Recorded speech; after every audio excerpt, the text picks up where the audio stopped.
Brings me to my second and final point tonight. We're going to look at one other passage in just a minute, but I want you to think on this with me. All true worship is sacrifice.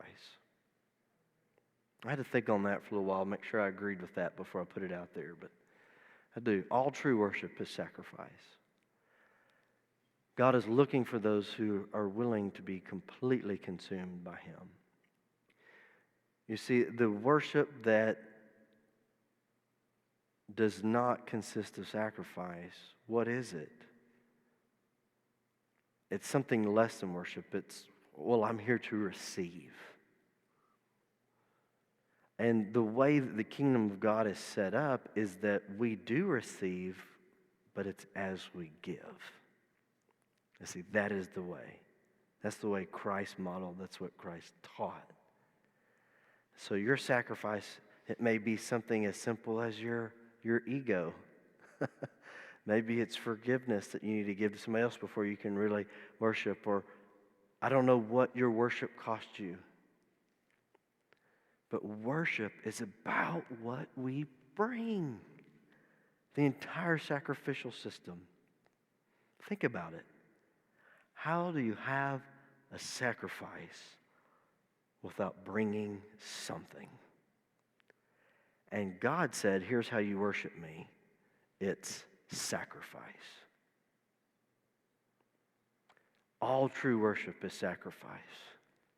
God is looking for those who are willing to be consumed by Him. That's where it gets tricky.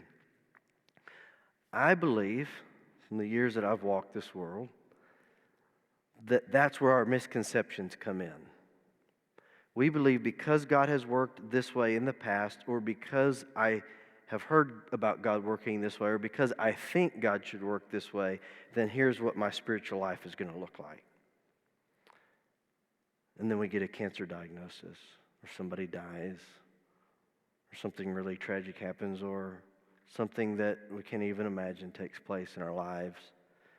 And we say, God, I don't want to worship you like that. That's not the sacrifice that I want to bring. I was planning on you consuming me this way. Can you imagine if the Israelites brought a bull to the tabernacle and then told the priest, now let me tell you how this is going to go. The priest would go, just turn around and walk back home, son. God's the one that directs the worship here, right? It's true in our lives. It's absolutely true in our lives. God is the one that directs the worship. God's the one that tells us the sacrifice to bring. God is the one that in that heartache and in that trouble and in that despair is gracious, is near, is not far. He sees all the ways that we have failed Him. He sees all the ways we will fail Him and doubt Him. And He says, just bring it to me. Whatever it is that you have, just bring it to me. And it will be a sweet smelling aroma.